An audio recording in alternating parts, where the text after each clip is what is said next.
Following the interview process, you'll have made your decision and selected your candidate. Next, you have to contact them to tell them of your decision. It's a good idea to first contact them by phone and let them know you're sending a letter confirming your offer and providing the terms of employment. The offer letter should restate the specifics of the job, together with the terms and conditions, start date, and any action the candidate needs to take. For example, you may want them to sign and return an acceptance of the offer.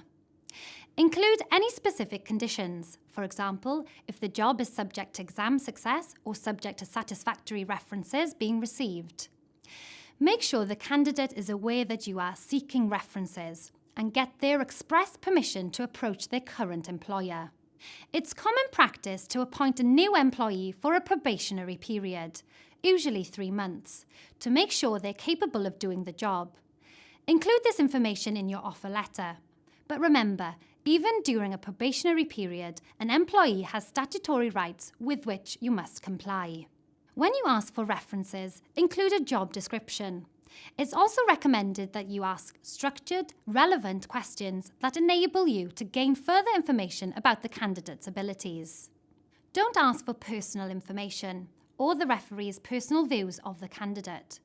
A simple form confirming dates of employment, competency, and particular skills may be all that's required.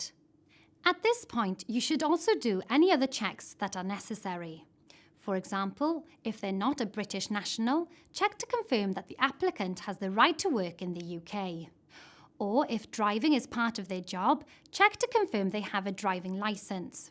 Or if the job involves them working with children or vulnerable people, do a disclosure and barring service check, a DBS check. Once the candidate has accepted the job, you have to get ready for their arrival and induction. Induction is the process of making them familiar with your business and settling them into the job. In a small business, the induction program is likely to be informal, and it may take place over a period of time. You want to make the new employee familiar with the workplace and give them a good grasp of your working practices and any specific aspects that affect them.